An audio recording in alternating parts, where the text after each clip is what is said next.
something kay Chairman Barbers, kasi ang bino-point out ni Congressman Caraps dito, yung mga nailalagay sa mga drug list. Kumbaga, nailalagay na isasama. And yes, hindi dapat. And unfortunately, until now, may napapasama pa rin sa drug list ng mga high value target. I think Chairman Barbers, kasama ka sa HBT. Kaya medyo nagugulat ako. Mr. Chairman. Congressman Barbers, kasi kanina si Chairman Acop will be asking about yung quota and the HBT. But of course, siguro, kasama ka ba sa bagong drug list? Hindi, ako po yung nagtataka lamang. I'm sure this is not probably just my experience, but I'm sure marami tayong kasamaan na nagiging subject ng tirades or yung mga fake news, no, sa social media. Ako nga, I've been advocating, I am an anti-illegal drugs advocate, but now I am now considered as a drug lord. So, if you're going to base it dun sa mga social media na lumalabas, perhaps that's just one way of these people trying to discredit and probably destroy the credibility of the Quad Committee. Hindi po ako lang.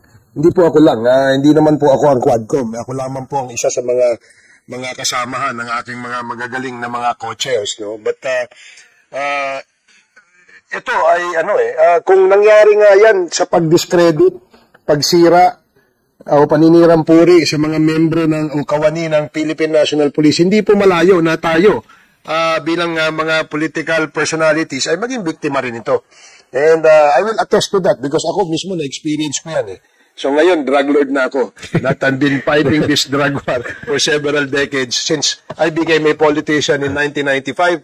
Until now, I'm an anti-illegal drug advocate. Now, it's just now, this year, that I've been considered a high-value target. Thank you, Kung Nangiwala ako ba sa mga trolls lang yun At, we, Congressman, nandun tayo sa grounds Alam natin yung sentiment ng ating mga kababayan. And we know the real,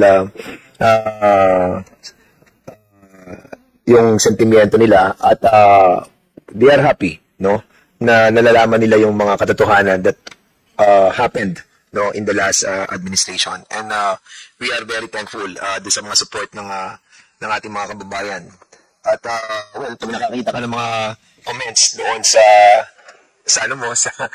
mga TikTok, palampasin mo na yun, huwag mo na tignan kasi alam naman natin na bayad yan. Actually, siguro naman pinapansin yan and I don't want to give them the pleasure of laughing behind our backs by, seeing us getting affected. Hindi po tayo affected doon. Ang ko nga sana sa kanila, galingan nyo pa. Kasi parang kulang yung galing nyo. Yung mga vloggers lang. Anyway, I think si Congressman Acop is... yes, it's difficult about the quota system also, and I wanted to be clarified on this. And Chairman Acop wanted to discuss something about it. Sige, Chairman Acop, please. Mr. Chair, marami pong salamat. The issues raised by the Honorable Barbers have not been answered. Number one, nasaan na po yung 6,000 plus na firearms? Wala pa naman sumasagot po sa inyo Where are they? Nasaan?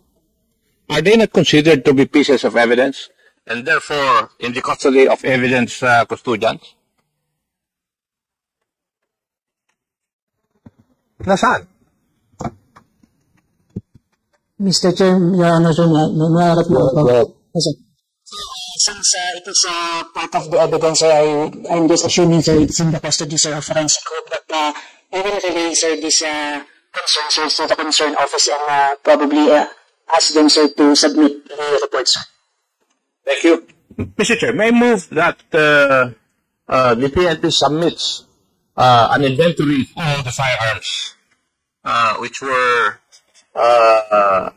recovered from every crime scene involving illegal operations against illegal drugs. There's a motion to submit all those documents pertaining to those firearms. Yung inventory. Oh, yeah, inventory. 6,000. There's a motion. After the motion, I'll be recognizing Colonel Balules. So, any second motion? Duly seconded. Any objection? Hearing none, the said motion is now approved.